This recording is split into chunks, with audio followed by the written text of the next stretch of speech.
음성을 하나님의 음성을 듣고자 기도하며 귀를 기울이고 나의 기도를 들어주신다네.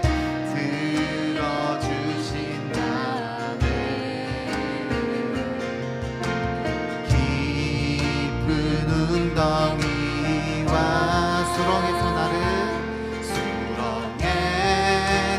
끌어주시고 나의 발을 반석 위에 세우시 나를 튼튼히 하셨네. 튼튼히 하셨네. 아멘. 새 노래로 부르자 랄라라. 하나님께 올린 찬송을 새 노래로 부르자. 하나님 사랑을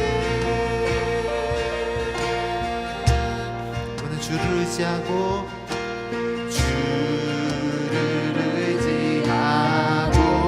교만하지 않으면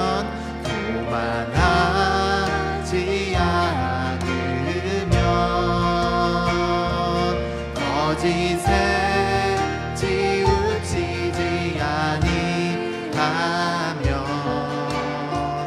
복이 있으리라. 여호와 나의 주는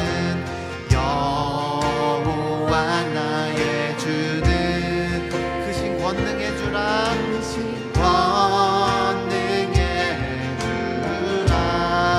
그의 크신 권능으로 우리는 사랑하여 주시네. 사랑하여 주시네. 아멘. 새 노래로 부르자 랄라라. 하나님께 올린 찬송을 새 노래로 부르자. 하나님 사랑 한 번 더 새 노래로 부르자. 새 노래로 부르자 랄라라. 하나님께 올린 찬송을 새 노래로 부르자. 하나님 사랑 한 번 더 새 노래로 부르자. 새 노래로 부르자 랄라라. 하나님께 올린 찬송을 새 노래로 부르자. 하나님 사랑 할렐루야.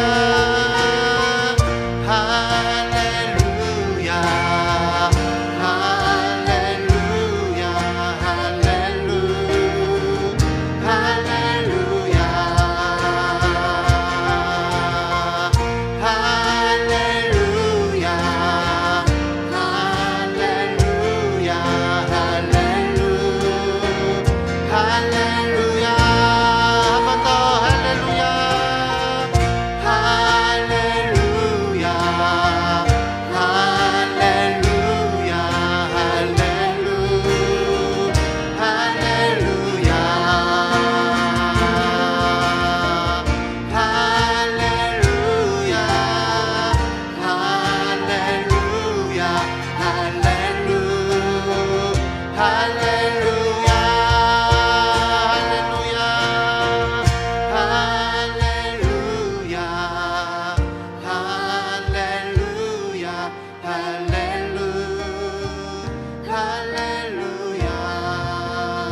주께서 우리 반석 되신 주의 이름 찾아고 나가십시다. 오직 주만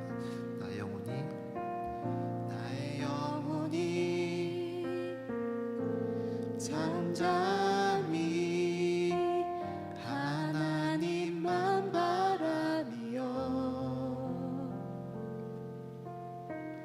나의 구원이 그에게서 나는도다.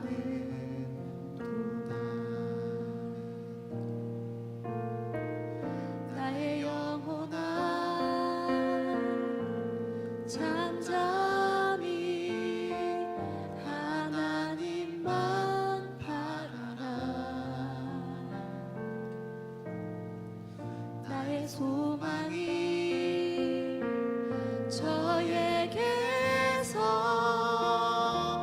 나는도다. 오직 주만이 나의 반석, 나의 구원이시니.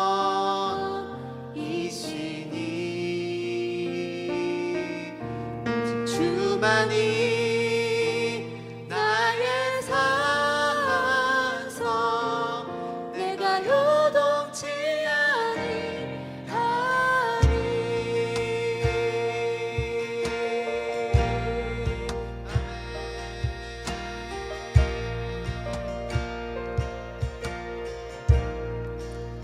나의 영혼이 나의 영혼이 잠잠히 하나님만 바라며 하나님만 바라며 나의 구원이 그에게서 나는도다.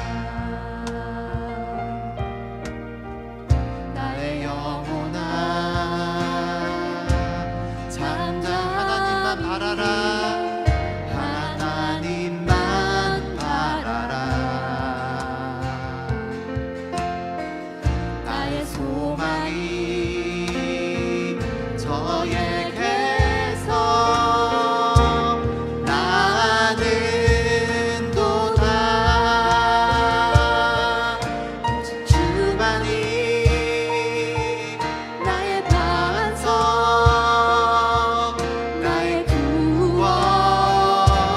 구원이시니.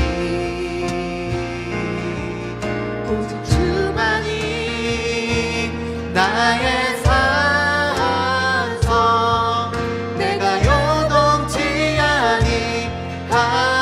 한 번 더 오직 주만이 오직 주만이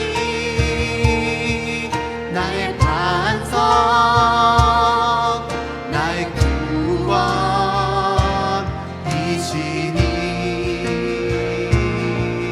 오직 주만이 나의 산성, 내가 요동치 아니하리.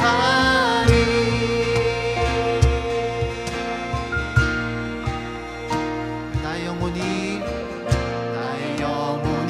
간절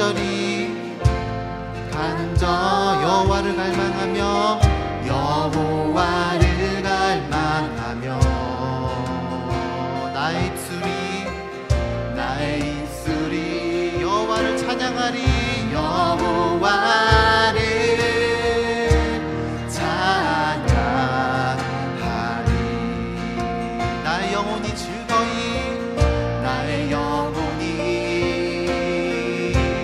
즐거워 오직 여호와를 따르리니. 여호와를 따르리니. 아멘. 나의 평생에 나의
반성 나의 구원이며 나의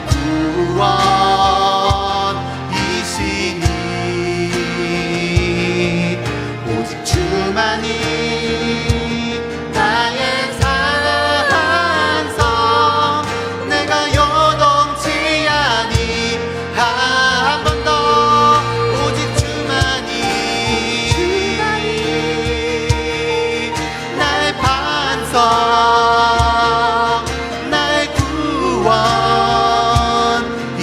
구원이시니 오직 주만이 나의 산성 내가 요동치 아니 한 번 더 오직 주만이 나의 반성 나의 구원이시니 오직 주만이 나의 산성 내가 요동치 아니하리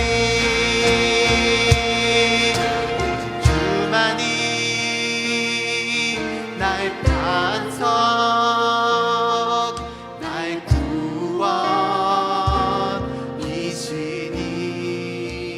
구원이시니 오직 주만이 나의 산성 내가 요동치 아니하리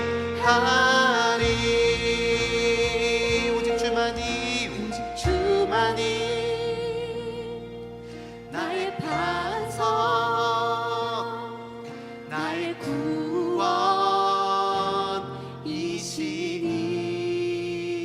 구원이시니 오직 주만이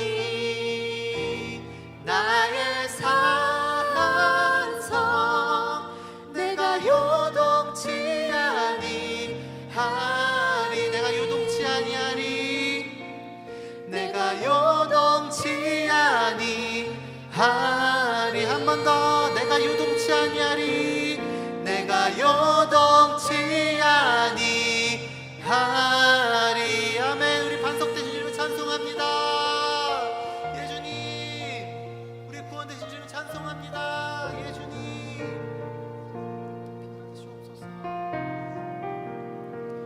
마지막 한 번 더 같이 기도하실 때에는 우리 반석 되시는 우리의 구원 되시는 우리 산성 되시는 그 주님을 다시 한번 높여드리며 같이 기도하십시다. 그 주님의 성품을 그 주님을 높여드리시면서 그래서 우리가 요동치 아니합니다라고 우리 한 번 더 믿음으로 고백하십시다. 같이 기도하시겠습니다. 주님 우리 반석 되시는 주의 이름을 찬송합니다. 우리의 구원자 되시는 주의 이름을 찬송합니다. 우리의 산성 되시는 우리의 피난처 되시는 그 주의 이름을 찬송합니다. 우리 승리 되시는 주의 이름을 찬송합니다. 그래서 우리가 주를 의지하고 그 주로 말미암아 요동치 아니합니다. 이 주님 우리 가운데 그렇게 행하신 주의 이름을 찬송합니다. 높임 받으시옵소서. 우리 그 하나님이 높여드립니다. 그 하나님이 우리의 하나님이십니다. 그 하나님이 나의 하나님이십니다. 예, 주님 주의 이름 찬송합니다. 높임 받으시옵소서. 예, 주님 그 주의 이름 가신 일을 찬송합니다. 높임 받으시옵소서. 주님.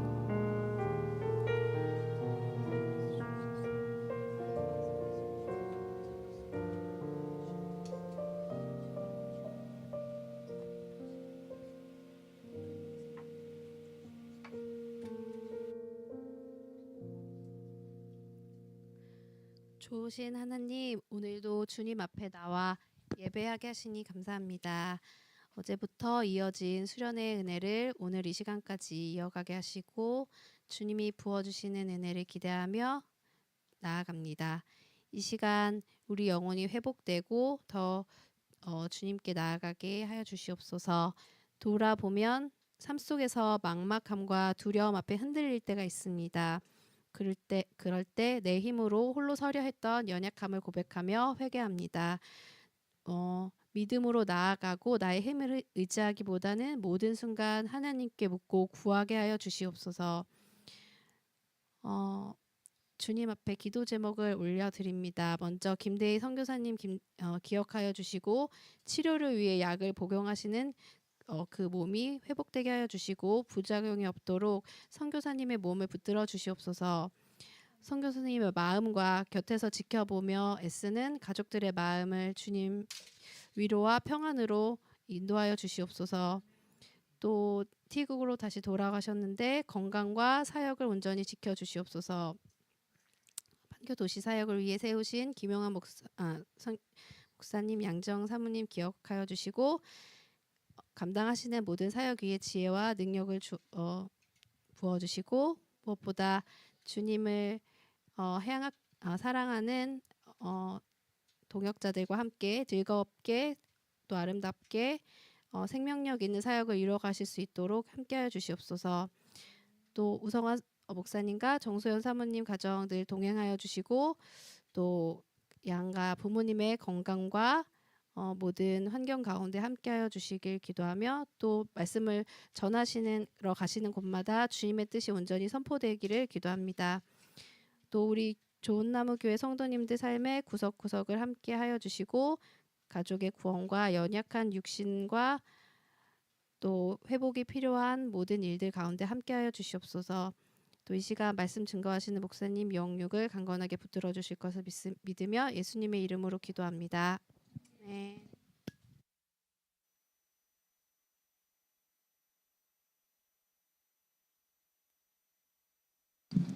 함께 말씀 보시겠습니다. 열왕기상 말씀이고요. 19장 19절에서 21절까지 세 절 말씀 함께 읽고 말씀 나누도록 하겠습니다. 열왕기상 19장 19절에서 21절까지 세 절 말씀 함께 말씀 읽도록 하겠습니다. 딱 세 절 말씀이니까 함께 읽어도 될 것 같습니다. 19절부터 21절까지입니다. 함께 읽겠습니다. 시작. 엘리야가 거기서 떠나 사밧의 아들 엘리사를 만나니 그가 12 겨릿소를 앞세우고 밭을 가는데 자기는 12째 겨릿소와 함께 있더라. 엘리야가 그리로 건너가서 겉옷을 그의 위에 던졌더니 그가 소를 버리고 엘리야에게로 달려가서 이르되 청하건대 나를 내 부모와 입맞추게 하소서. 그리한 후에 내가 당신을 따르리이다. 엘리야가 그에게 이르되 돌아가라. 내가 내게 어떻게 행하였느냐 하니라. 엘리사가 그를 떠나 돌아가서 한 겨릿소를 가져다가 잡고 소의 기구를 잘라 그 고기를 삶아 백성에게 주어 먹게 하고 일어나 엘리야를 따르며 수종 들었더라. 아멘. 어제 이어서 하는 오늘 세 번째 말씀인데 오늘은 동역에 대한 얘기를 하도록 하겠습니다. 그 절망, 좌절, 침체 그런 주제 하나 했고요. 회복에 대한 얘기를 했고 오늘은 동역에 대한 얘기입니다. 이 동역에 대해서 중요한 주제는 다 아시는 것처럼 고독이라는 것이 있습니다. 그 현대인들이 겪는 어려움 중에 하나가 이 고독함이라는 게 있는 것 같습니다. 더 많은 것을 보고 더 많은 사람을 접하고 더 많은 시간을 갖고 더 많은 즐거움을 갖고 있는 현대인들에게 가지고 있는 무시무시한 그 어려움 중에 하나가 이제 고독함이라고 할 수 있습니다. 이 고독함은 좀 어렵지 않습니다. 여러분의 어렸을 때 기억해 보시면 지금 애들과 옛날 저희가 어렸을 때 중에 더 심심해하는 것은 요즘 애들입니다. 그 차이는 뭔가 더 많은 걸 갖고 있고 더 많은 뭐 장난감, 뭐 미디어, 더 많은 것들을 갖고 있음에도 불구하고 더 심심하게 하는 이유는 잘 모르겠습니다. 뭔가 사람이 갖고 있는 이 고독함이라는 것 자체가 얼마나 큰지 이 고독함이 갖고 있는 근본적인 어려움들을 우리로 생각하게 하는 것 같습니다. 고독함이란 무서운 겁니다. 고독함은 사람을 좌절하게 만들고 고독은 사람들의 존재의 의미를 뒤흔들어 놓고 고독은 사람을 무너지게 만드는 무서운 질병 같은 겁니다. 이 고독이라고 하는 질병은 하나님의 사람들에게도 날아옵니다.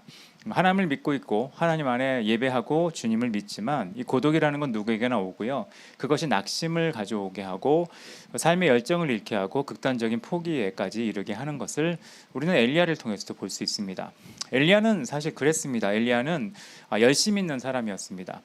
그 자신을 설명할 때 나는 열심히 아주 특별했다라고 말을 할 정도로 그는 열정적인 사람이었습니다. 근데 그는 그 열정이 남보다 뛰어남으로 인해서 스스로 갖게 되는 생각이 혼자라는 생각을 갖게 됩니다. 나밖에 없는 것처럼 느껴진 것이죠. 그래서 하나님을 향하여 자신의 감정을 드러낼 때 2번이나 반복해서 그가 했던 말은 오직 나만 남았습니다라는 말을 했습니다. 저는 혼자입니다. 저 혼자뿐입니다. 혼자서 무엇을 하겠습니까? 나를 알아줄 사람도 나를 이해할 사람도 없습니다. 그래서 그가 낸 결론은 차라리 나를 죽여주십시오라는 결론을 하게 하는 게 이 엘리야의 상태였다는 겁니다. 아마 현대인들이 대부분 겪는 거 아니겠습니까? 이 세상에서 나를 이해해 줄 사람은 아무도 없다. 나 혼자만 고통스럽다. 나 혼자만 슬픈 가슴을 억눌려야 한다. 나는 왕따같이 살고 있는 것 같다. 가족이든 동료든 교회 사람이든 누구든 나와 상관없는 사람처럼 느껴진다. 그래서 나는 혼자이다 라고 생각하는 경험은 모든 사람이 갖고 있는 아주 끔찍한 경험이라고 할 수 있습니다. 그때 하나님은 우리 가운데 주시는 여러 가지 위로가 있는데 아주 근본적인 위로가 있죠. 하나님이 우리와 함께 하신다는 겁니다. 우리가 혼자가 아니라는 근거 중에 하나는 하나님이 우리와 함께 하신다는 겁니다. 그리고 하나님은 우리를 잘 알고 계시고 당연히 우리의 문제를 해결해 줄 수 있는 전능하신 분이기 때문에 그분이 우리를 주목하고 있다는 거, 그리고 우리를 혼자 놔두지 않는다는 거, 그것이 굉장히 중요한 하나의 원리입니다. 어제 얘기한 거지만 하나님은 엘리야에게 다가오셔서 엘리야를 찾아가십니다. 그리고 지치고 낙심한 엘리야를 어루만지십니다. 그리고 먹이십니다. 다시 사명을 갖게 하시고 회복시키십니다. 그 엘리야에게 하셨던 하나님의 일이 우리 가운데 동일하게 있다는 것을 여러분은 기억할 필요가 있습니다. 그래서 시편 37편 24절을 보면 그는 넘어지나 아주 엎드러지지 아니함은 여호와께서 그의 손으로 붙드심이라. 그러니까 하나님이 우리를 붙드시고 우리와 함께 하신다고 말씀하고 있고요. 이사야서 40장 같은 경우는 곤비치 않을 것이다. 하나님을 앙무하는 자는, 그리고 여호와를 앙망하는 자는 새 힘을 얻을 것이다. 독수리가 날개치며 올라감 같을 것이다. 다른 박지라 해도 곤비하지 아니하겠고 걸어가도 피곤하지 않을 거라고 말씀하고 있는데 그 이유가 우리에게 새 힘을 주시는 여호와가 우리와 함께 하고 계시기 때문이라는 겁니다. 그래서 혼자라고 느낄 때마다 늘 기억해야 되는 중요한 것의 첫 번째는 하나님이 우리와 함께 하신다는 것이죠. 근데 고독하다고 느끼는 사람은 하나님도 함께 하심을 의심하게 되는 겁니다. 그렇기 때문에 더 적극적으로 하나님이 나와 함께 하심을 기억하고 그분이 함께 하심을 기억하는 방법 중에 하나가 예배, 기도, 말씀을 읽는 거. 이걸 왜 하는가? 하나님이 우리와 함께 하신다는 것을 기억하는 것이죠. 우리가 누군가에게 추억을 가질 때 아니면 어떤 사람에게 좋은 마음이 있을 때 자주 만나지 못할 때 사진을 보는 이유도 그와 함께하는 것을 되새기는 것 같은 마음으로 하는 건데 예배와 기도와 말씀은 그거보다 더 큰, 또 성령님이 역사하시기 때문에 더 큰 일이 있다고 생각을 합니다. 그리고 이것으로 끝나는 게 아니라 하나님은 혼자 있지 않게 하시는 방법으로 하신 것이 동역자를 보내주셨습니다. 그러니까 엘리야를 호렙산으로 데려가고 나서 하나님은 두 가지 일이 그 다음에 나오는데 첫 번째는 혼자라고 생각한 엘리야에게 이런 말씀하십니다. 18절이죠. 내가 이스라엘 가운데서 7천 명을 남겼다. 그러니까 너 같은 사람이 너밖에 없는 게 아니라는 얘기죠. 그들 특징은 똑같습니다. 바알에게 무릎 꿇지 않고 바알에게 입맞추지 않았다. 그러니까 바알을 섬기지 않는 사람이 7천 명이라는 얘기입니다. 이걸 돌려 말하면 엘리야와 뜻을 같이 한 사람, 엘리야처럼 열심히 특별한 사람이 7천 명이나 된다는 얘기를 하신 겁니다. 그러니까 혼자라고 생각하는 사람에게 혼자가 아니다. 요즘은 어떤 그런 시대인지 모르겠습니다. 기독교가 좀 어렵고 하나님 믿는 사람이 적어 보이고 착한 사람이 없어 보이고 정직한 사람이 없어 보이고 뭔가 옳게 사는 사람이 없어 보일 때 하나님은 그런 사람이 7천 명이 있다고 우리 가운데 말씀하시는 것이죠. 그러니까 나 혼자가 아니다. 뜻을 같이하여 믿음을 나눌 수 있는 사람이 7천 명이나 있다. 이것은 우리 가운데 굉장히 큰 격려가 됩니다. 요즘 저희 교회는 안 가긴 하지만 요즘 청소년 캠프를 가보면 청소년 캠프 분위기가 좋습니다. 좋은 이유 중에 하나가 교회에 1명, 2명밖에 없던 청소년들이 모여서 100명, 200명 모이면 그들에겐 비슷한 생각을 하게 된다는 거예요. 아, 우리 학교에서 보던 것보다 기독교인이 많네? 제가 은근히 대형 집회가 중요하다고 생각하는 이유 중에 하나거든요. 대학생들, 요즘 대학교 가면 믿는 사람 별로 없습니다. 근데 수양회를 한다. 근데 몇천 명이 모인다. 그러면 격려를 받아요. 아, 나 같은 사람이 또 있구나. 근데 전 격려가 안 될 거라고 생각하는 게 연합 모임을 하는데 진짜 없구나. 그런 모임은 되게 안 좋다고 생각해요. 연합 모임을 하거나 또 무슨 전체 수양회 같은 걸 하려면 많이 모일 필요가 있다고 생각합니다. 왜냐? 나와 같은 사람이 7천 명이나 있음을 알게 되는 것. 그런 면에서 어쩌면 지금 대중 집회 중에 몰리는 데만 몰리는 이유는 거기가 잘해서다 못해서가 아니라 사실 이런 위로가 필요하거든요. 나 같은 사람이 또 있구나. 사실 저도 옛날에 그런 대중 집회를 갔을 때 경험했던 일 중에 하나가 나 같은 사람이 또 있다였거든요. 그건 교회에서 경험하지 못한 거였어요. 왜냐하면 교회에서는 특심한 사람이 많지 않을 수 있거든요. 근데 선교단체 모임에 갈 때마다 느끼는 게 나같이 정신 나간 애들이 또 있구나.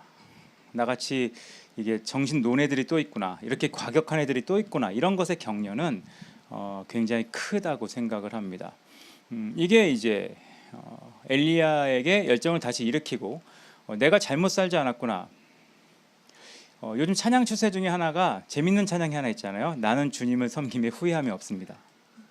전 그 찬양을 부르는 곳을 갈 때마다 후회 되게 많이 하시는구나 생각을 하거든요. 그만큼 본인의 삶이 나만 이렇게 살았나? 나만 바보처럼 살았나? 이렇게 느껴질 때 이런 사람이 7천 명이나 있다는 걸 알게 되는 것은 큰 격려라고 생각을 합니다. 그래서 혹시 가능하시면 아직 존재하는 이 기독교 집회 같은 데 가셔서 나 같은 사람이 또 있다는 걸 확인하시는 것도 참 좋다고 생각하고, 또 그런 모임이 있다면 작은 게 아름다운 모임이 있습니다. 그러니까 예수님은 제자 훈련은 소수로 하셨지만 집회는 크게 하셨거든요. 근데 좀 특이한 분들은 집회는 조그맣게 하면서 제자 훈련을 크게 하려고 하는 분들이 있어요. 근데 이제 그거는 성경적인 관점은 아니라고 생각하고 7천 명 정도의 격려가 될 수 있는 사람들이 있는, 지금 7천 명 모임이 없긴 하지만 그런 기회를 여러분이 가지시면 좋겠습니다. 그리고 끝내신 게 아니라 하나님이 더 특별한 일을 하셨는데 엘리사를 보내십니다. 이 엘리사는 진짜 동역자입니다. 엘리사를 보내셨을 때 원리가 몇 가지가 있는데 그냥 이걸 함께 간단히 나누고 싶습니다. 첫 번째는 이렇게 엘리사를 어떻게 만나게 됐느냐? 우리가 다 아는 얘기죠. 하나님의 인도하심 가운데 만났다. 그럼 하나님의 인도하심 가운데 만난 건 무엇이냐? 이 둘의 공통적인 특징이 있습니다. 둘 다 하나님께 순종하는 데 만난 겁니다. 이게 되게 중요한 그 동역자의 모습이거든요. 얼떨결에 지나가다 만났다. 이거는 이제 세상에서 부르는 우리의 만남은 이런 거고요. 성경에서 말하는 이 동역자들의 만남의 비슷한 특징은 둘 다 순종하는데 그 자리에서 만난 겁니다. 그러니까 엘리야는 엘리야대로, 엘리사는 엘리사대로 순종했다는 겁니다. 이 19절에 보면 즉각적 순종에 대한 표현이 있죠. 엘리야가 거기서 떠나 사밧의 아들 엘리야를 만나니. 20절은 엘리사가 기록되어 있죠. 저가 소를 버리고 엘리야에게로 달려가서. 둘이 동시에 순종의 역사가 있을 때, 이거를 좀 넓게 얘기하면 같이 순종하는 사람들이 모였을 때 그게 동역자입니다. 만약에 한 명은 순종하는 사람이고 한 명은 그냥 온 사람이다. 그러면 둘은 동역자가 아니고요. 한 명은 회방자입니다. 만약 회방자가 있다면 교회 공동체 모임은 달리기 하는 크루 모임보다 떨어지는 모임입니다. 달리기 하는 크루 모임은 회방자가 없습니다. 다 뛰려고 모였거든요. 아침에 수영장에 모이는 수영하는 사람들 똑같은 모임입니다. 수영하려고 모였거든요. 근데 수영하려고 모였는데 한 명은 물장구 치고 싶어 한다. 달리기 하고 싶었는데 누군 제기차고 싶어 한다. 그럼 그 사람은 동역자가 아니라 회방자입니다. 하나님이 부르시는 동역자는 같이 순종했을 때 만난 겁니다. 그래서 사실 이거의 원리로 결혼 얘기도 하거든요. 부부는 어떻게 만나면 좋은가? 한 명 기도했고 한 명 기도 안 했으면, 한 명 기도했는데 한 명 기도 안 했는데 만나면 일종의 주술이겠죠. 내가 기도해서 저 사람을 조종한 거. 둘 다 기도했을 때 만나는 것이 사실 가장 좋은 만남이라고 할 수 있다고 하는 것은 동역자는 그렇게 만나기 때문에 그렇습니다. 이렇게 하나님께 순종하고 만나는 게 왜 중요하냐? 그럴 때 서로 계산적이지 않은 만남이 가능합니다. 그러니까 자기를 포기했을 때, 서로 계산하지 않을 때. 동역이 뭔지 아세요? 동역은 이렇게 말씀드리면 좋을 것 같아요. 한국에서 딱 한 교회 말고는 안 되고 있는 것 중에 하나가 있습니다. 공동목회입니다. 수많은 교회에서 시도했어요. 담임 목사 2명. 근데 결론이 어떻게 끝나냐? 태양은 하나여야 된다. 그럼 남은 하나 태양은 박살나요. 근데 지금 딱 한 교회만 태양이 둘이 있어요. 서울 드림교회라는 데가 있죠. 그 여호수아 목사랑 신도배 목사랑 둘이 절친이면서 같은 태양으로 살지 못할 정도로 성향이 정반대예요. 그러니까 기독교적이 않은 얘기들을 그 교회 교인들을 합니다. 전생에 부부였을 거다라는 말도 안 되는 얘기를 교회를 다니면서 전생을 깨닫는 이상한 사람들이 있는데, 그러니까 신도배 목사가 좀 엄마 같고요. 여호수아 목사가 아빠 같아요. 그런 성향이에요. 딱. 한 명은 치고 나가는 성격이고 한 명은 다지는 성격이고 한 명은 불을 뿜고 한 명은 차분하게 얘기합니다. 되게 신비한 관계예요. 그러니까 둘이 절친이면서 그러니까 둘이 지금 십몇 년을 사역하는데 싸우질 않습니다. 그리고 안식년도 교대로 가거든요. 그럼 안식년 교대로 가면 2분만 남았을 땐 교회가 갑자기 불타다가 2분만 남으면 같이 또 다져지고 뭐 이런 분위기가 있어요. 굉장히 신비한 관계예요. 이 외에는 공동 목회는 대부분 깨졌고요. 제가 아는 사람도 공동 목회하다 결론은 뭐 천국에서도 만나기 어려운 관계가 됐어요. 과거의 기억을 갖고 있으면 못 만날 거예요. 그러니까 주님이 기억을 지우고 천국에 데려가셔야 될 정도의 상태가 되는 겁니다. 그 이유가 뭔지 아세요? 계산이에요. 나를 포기하지 못할 때입니다. 내가 포기하고 계산하지 않을 때만 가능한 게 더불어라는 게 시작됩니다. 함께라는 거죠. 사실 결혼도 그런 거잖아요. 서로 계산하지 않을 때 결혼이 시작되지 계산하지 않으면 동업이죠. 동업의 조건은 이윤이 똑같아야 된다는 건데 이윤이 똑같다는 얘기는 공평하다는 뜻이 아니라 계산하고 있다는 뜻이죠. 가장 좋은 건 둘 다 손해보는 거거든요. 근데 이게 어렵습니다. 여기 엘리야를 봐도 엘리야가 했던 첫 번째 행동은 자기의 겉옷을 벗어 엘리야에게 던집니다. 이 겉옷을 던진다는 것은 그 당시에 후계자를 세우는 과정이지만 실제로 겉옷을 던진다는 것은 포기예요. 포기예요. 내가 갖고 있는 모든 것을 버리는 것 같은 포기와 같은 행동입니다. 이게 이제 포기할 수 있느냐, 이제 줄 수 있느냐, 나눌 수 있느냐 그런 모습을 얘기하는 건데 엘리야는 자기의 겉옷을 엘리사에게 던지고 있습니다. 엘리사도 똑같습니다. 엘리사도 자기의 소를 버리고 엘리야에게 달려갑니다. 둘 다 하나님께 순종했다는 근거는 둘이 서로 계산하지 않았다는 겁니다. 둘이 서로 계산하지 않았다는 것은 포기하고 함께 할 수 있는. 여기서 사실 어떻게 보면 포기를 더 많이 한 건 엘리사일 수 있습니다. 엘리사는 부유한 사람이었습니다. 굉장히 부유한 사람이었죠. 엘리야는 은혜로 사는 사람이었습니다. 아주 차이가 있었죠. 근데 엘리사는 이 모든 것을 버리고 버리고 따라갈 게 많은 사람이었는데 이걸 기꺼이 버렸습니다. 그냥 물건으로 보면 엘리야가 버린 건 겉옷이고요. 엘리사가 버린 건 소와 각종 거 다 버린 겁니다. 근데 이렇게 서로 계산하지 않고 할 수 있는 것이 동역인데 하나님이 우리 가운데 주실 수 있는 거, 주기로 하신 거, 그리고 내가 누군가에게 하나님의 선물처럼 다가가야 되는 것은 이런 동역 관계입니다. 계산하지 않는 관계. 이 계산하지 않는 관계를 맛본다는 것은 참 중요한 것 같습니다. 그래서 어쩌면 계산하지 않는 관계로 사람들이 있고 싶어하는 것 같습니다. 이게 비슷한 건가요? 전에 한번 말씀드린 아침에 달리기 하는 크루들이 있다고 합니다. 크루들의 특징이 애프터 하자 그러면 크루가 깨진답니다. 딱 계산하지 않고 뛰기만 위해서 모이는 겁니다. 저도 그런 비슷한 걸 경험합니다. 아침에 수영하는 아줌마들하고 같이 수영하는데 친하게 잘 지냅니다. 이름은 모릅니다. 그리고 이름을 물어보면 좀 들이밀면 아줌마들끼리 얘기해서 저 사람 왜 저래 라는 얘기가 들면 이제 관계가 선이 가는, 이게 어쩌면 계산하지 않는 관계를 가지려고 하는 노력처럼 보일 때가 가끔 있었어요. 근데 교회는 뭐 이름을 모르자는 게 아니라 계산하지 않는 관계가 될 수 있다는 것 자체, 기꺼이 내가 줄 수 있는 관계가 되지 않게 손익계산서를 계산하지 않는 관계가 되는 것은 오직 순종할 때만 가능한 겁니다. 그런 사람이 하는 일이 있죠. 그 다음에 원리인데 공개적으로 서로를 지지합니다.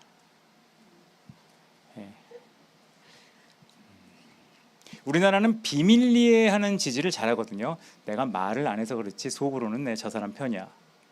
그러니까 이 샤이라는 말을 붙이잖아요, 우리는. 근데 그게 뭐 우리가 보안 사역하는 게 아니죠. 비밀리에 지지한다는 얘기는 어쩌면 비밀리에 편을 가르고 당을 짓는 행동일 수도 있습니다. 그러니까 공개적으로 지지하고 공개적으로 도와줄 수 있는 거, 그것이 좋다고 생각합니다. 공개적이지 못하다는 것은 부끄러움을 탄다기보다 대다수 옳지 못한 일이거나 옳지 못한 관계일 때 그렇습니다. 내가 누구를 좋아한다고 외칠 수 있는 것은 진짜 좋은 연애 관계고요. 내가 좋아하지만 좋아한다고 말을 못하는 경우는 쑥스러울 수도 있지만 불륜일 경우가 많잖아요. 비슷합니다. 동역은 공개적인 겁니다. 공개적으로 서로의 신뢰를 드러내는 겁니다. 그러니까 서로 지지하고 서로 격려하고 서로 나타내고 서로 표현하는 겁니다. 그래서 아까 말한 것처럼 엘리야가 겉옷을 던진 거, 그리고 엘리사가 소를 잡아 나누어 준 거, 또 기구를 불사른 것은 사람들에 대해서 내가 공개적으로 동역자로 있겠다, 동역자의 삶을 살겠다고 얘기하는 것을 얘기합니다. 우리는 함께 같은 일을 한다는 것에 대한 선언입니다. 이런 선언이 있는 것이 동역자의 모습이죠. 내가 말을 안 해도 조용히, 우리가 가끔 이렇게 많이 또 그런 걸 많이 해서 그런가요? 조용히 돕는 걸 좋아하지만 공개적으로 돕고 지지하는 것은 동역에 있어서 굉장히 중요한 모습입니다. 그리고 마지막으로 하나 더 볼 수 있는 것은 엘리야 엘리사를 통해 많은 걸 찾고 있죠. 질서입니다. 질서라는 것은 사실 팀 사역이거든요. 팀 사역할 때 가장 오해하기 쉬운 게 질서를 무시하는 겁니다. 그러니까 요즘 세대가 질서를 잘 아느냐 잘 모르겠어요. 질서라고 하는 것 자체를 질서를 이렇게 해석하는 세대일지 모르겠어요. 갑질. 아니요. 아니면 꼰대짓.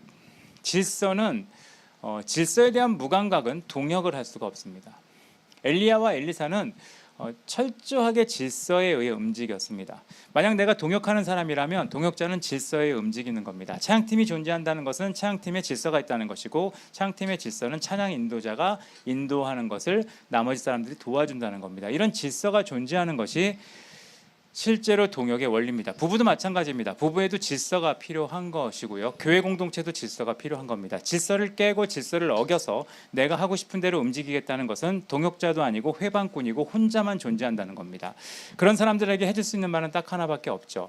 평생 고독할 겁니다. 왜냐하면 아무도 같이 있으려고 하지 않습니다. 질서 안에 역할을 할 때 운동을 보셔도 되잖아요. 운동에서 굉장히 뛰어난 선수가 있습니다. 근데 혼자만 돌아다닙니다. 그러면 그 사람은 팀에서 쫓겨납니다. 왜냐하면 팀은 그런 거예요. 팀은 함께 질서 가운데 있는 것을 얘기하는 겁니다. 교회도 그렇고요. 가정도 그렇고 공동체도 그렇습니다. 이런 사람들을 가질 수 있게 하는 것이 하나님이 우리의 고독을 해결하는 방법이라는 겁니다. 그래서 옛날에 그런 얘기를 하잖아요. 옛날에는 아이들이 놀이터에서 놀았기 때문에 부모의 개입이 적었기 때문에 아이들이 별 수 없이 놀이터에서 질서를 배웠다고 합니다.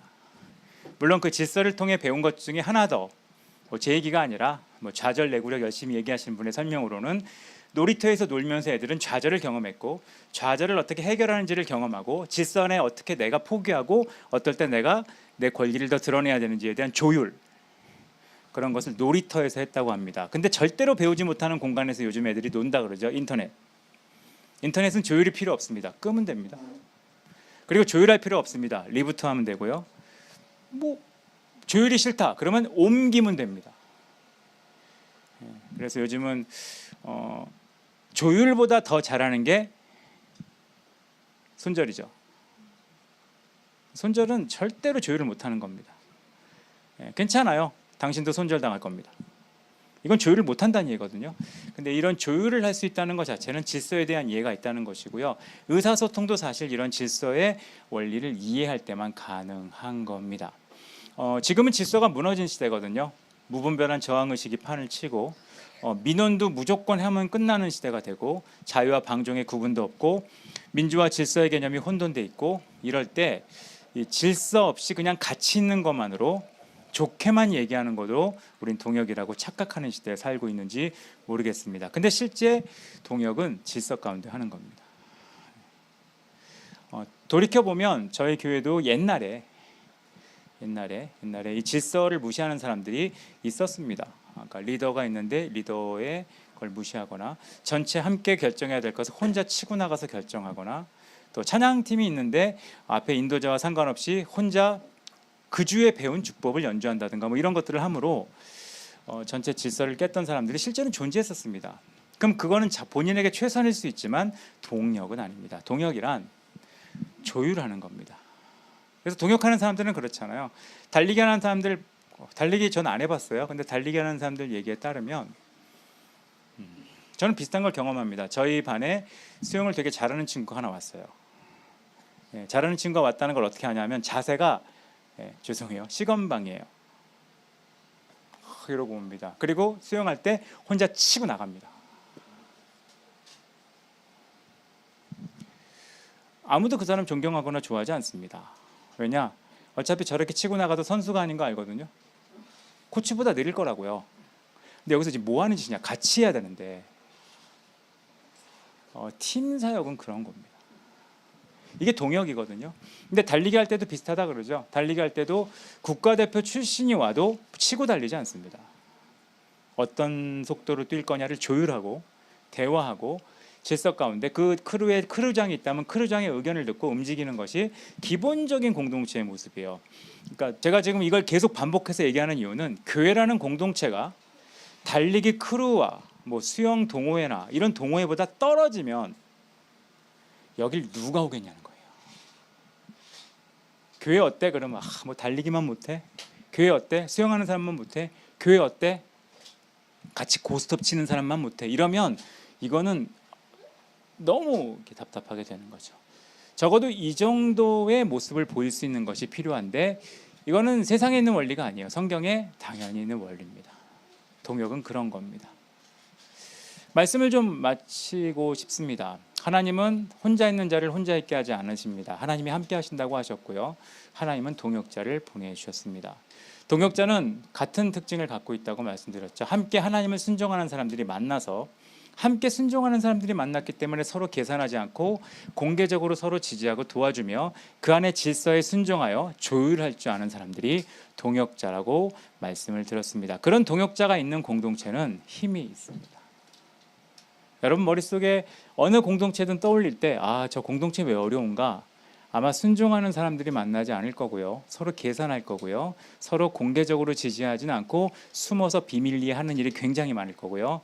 마지막으로 질서와 조율이 없을 겁니다. 공동체는 그런 겁니다. 이런 공동체를 만드는 것이 정말 중요한데 우리는 그 공동체가 크든 적든 여러분의 가정도 마찬가지입니다. 아주 작은 공동체 다니는 가정에서도 이것은 필요하다고 생각합니다. 하나님께 순종함으로 만남이 시작되고 서로 계산하지 않고 서로 주려고 하는 것이 필요하고 그리고 서로 비밀리에 딴 얘기하는 게 아니라 공개적으로 지지하고 도와주는 것이 필요하고 마지막으로 질서 가운데 조율하는 것이 필요합니다. 그런 공동체를 가지고 있을 때 제가 확신 있게 말씀드릴 수 있는 것은 당신은 외롭지 않을 겁니다. 근데 만약 그런 것이 없다. 저는 뭐 그냥 저 하고 싶은 대로 다 하는데요. 저는 그냥 사회생활은 좀 하는데 속으로는 다 딴 생각하고 있는데요. 그런 분이 있다면 저는 외로우실 거예요. 뭘 해도 하나님이 우리 가운데 원하시는 외로움을 회복하는 길은 동역이라고 생각합니다. 그런 동역자를 만나면 좋을 것 같습니다. 저도 과거에 저는 계산하지 않고 어제도 그런 얘기 많이 했거든요. 옛날 화요모임 얘기하면서 화요모임이 옛날에 엄청 사람들이 많이 모였어요. 근데 왜 좋았냐? 사람이 많이 모여서 좋았던 게 아니라 그렇게 사람 모일 때 화요모임을 섬기는 사람들이 바보들이 모였었거든요. 계산을 할 줄 몰랐어요. 그러니까 이 기회에 뭘 하겠다 이런 사람이 없고 그냥 멍하고 있었어요. 이거를 통해서 내가 화요모임 한다는 거를 좀 티를 내서 레슨을 더 많이 하겠다 이런 사람도 없었고요. 도리어 레슨을 줄였죠. 화요모임 섬긴다고. 이걸 통해서 줄을 닿아서 좋은 교회 사역을 해야지 이러지 않고요. 그때 화요모임 섬겼던 핵심적인 멤버들 대부분이 개척교회에 있었어요. 왜 그랬을까? 그땐 동역에 대한 개념이 있었던 때 같아요. 정치적이지도 않고 계산하지도 않고 욕심 부리지도 않고 어떻게 하면 우리가 더 순종할까를 고민하고 공개적으로 서로 지지해주고 예배인도자는 찬양인도자를, 찬양인도자는 예배인도자를, 예배인도자 찬양인도자는 설교자를, 설교자는 예배인도자 찬양인도자를 돕기 위해 적극적으로 자신의 욕심을 내려놓고 이런 팀워크들이 있었거든요. 참 좋았던 때라고 생각해요. 왜냐? 그래서 사역이 좋았지만 사역보다 더 좋았던 것은 외롭지가 않았어요. 아무리 바쁘게 사역해도 외롭지 않았어요. 4박 5일 캠프를 4번 5번 해도 외롭지 않았어요. 이게 뭐하고 사는 건가 할 정도로 바쁘게 살아도 외롭지 않았어요. 근데 어느 날 이후로 사역을 해도 외로움이 생기는 이유는 동역자가 없어졌기 때문이지 않을까라는 생각을 해보게 됩니다. 우리가 서로 동역자가 되면 참 좋을 것 같아요. 그리고 이 동역자 되는 거 참 어렵거든요. 이게 쉽지가 않습니다. 근데 원리는 간단해요. 순종하려고 하고 계산하지 않고 공개적으로 지지하고 질서 가운데 조율할 줄만 안다면 우리는 우리나라 사람들이 목숨 거는 저는 원래 그거에 대한 정황이 크거든요. 친하다보다 중요한 거예요. 동역할 줄 아는 사람들이 있다면 저는 외롭지 않고 이 외로움을 극복하고 도리어 하나님의 영광을 위해 더 좋은 것들을 흘려보내는 일이 가능할 거라고 생각을 합니다.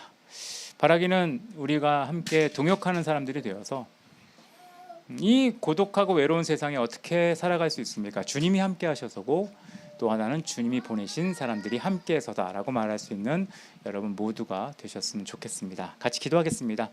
이 시간 잠깐 기도할까요? 마지막에 한 얘기, 동역. 주님, 저에게 동역자를 주세요. 그리고 제가 그 동역자가 되게 해주세요. 그래서 세상이 말하는 고독함, 고독하게 발버둥 치지만 고독하다고 모인 사람들이 고독을 외치니까 더 고독하거든요. 더 외로울 겁니다.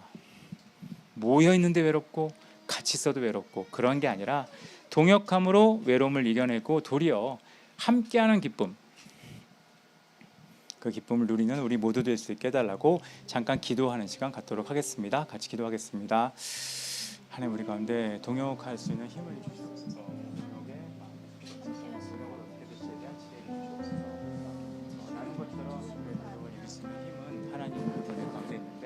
하나님 말씀에 순종하고 그분의 말씀을 따를 수 있게, 그리고 그 원리를 따라 서로 계산하지 않고 주려고 하고 또 서로 베풀고 섬기려고 하고, 그리고 공개적으로 지지할 뿐만 아니라 실제로 질서 가운데 조율할 수 있는 그런 원리들이 있도록 해주옵소서.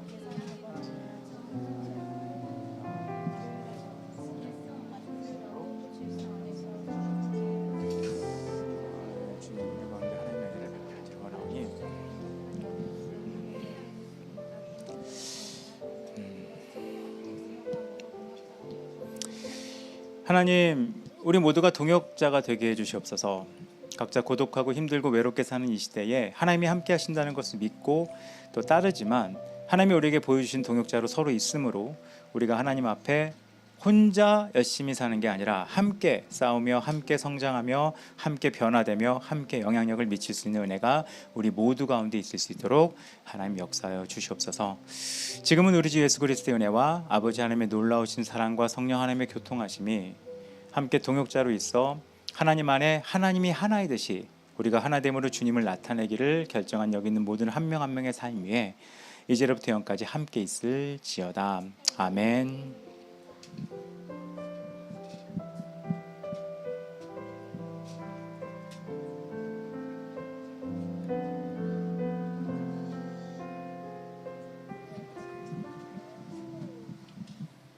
예, 예배 마쳤습니다. 오늘 찬양 되게 옛날 곡 불렀잖아요. 그래서 전 느낌이 오랜만에 집밥 먹은 것 같은 기분이었는데 아무튼 뭐 어떻게 전달될지 모르겠는데 오늘 찬양 콘티가 되게 집밥 같았다 그런 생각을 했고요. 예, 조미료가 좀 없는 찬양들을 한 것 같아서 나름 좋았습니다. 예, 어제 수련회 잘 끝났고요. 오늘 수련회 이어서 마지막 설교를 했고 3번 설교를 잘 기억하셔서 올해 제가 가는 교회들 수련회가 신기하게도 4교회인가 5교회가 다 복음이에요. 그러니까 교회가 복음이 필요한가 봐요. 이따 가야 되는 교회도 복음이에요. 예, 그리고 다음 주에 가야 되는데도 복음이고요. 몇 주 전에 갔던 데도 복음이고 다 복음이에요. 그래서 올해는 왜 다 복음이 필요한지, 이 복음 말고요. 복음이 필요한지를 모르겠는데 근데 저희는 그냥 복음 말고 이 주제가 훨씬 좋을 것 같아서 이 주제로 나눴습니다. 그래서 함께 동역자가 될 수 있는, 원래 오늘 한 설교는 사실 뒤에만 잘라서 주례할 때 해도 되거든요. 근데 이 주례는 다시 못 쓰게 됐는데 아무튼 동역자로 저희가 함께 섬겼으면 좋겠습니다. 좀 더 교제하시고요. 어제 뭐 수박 남은 것도 갖고 하고 했으니까 좀 잠깐 교제하시고, 오늘은 이후 모임은 없습니다. 좀 교제하시고 시간 가지시면 되겠습니다.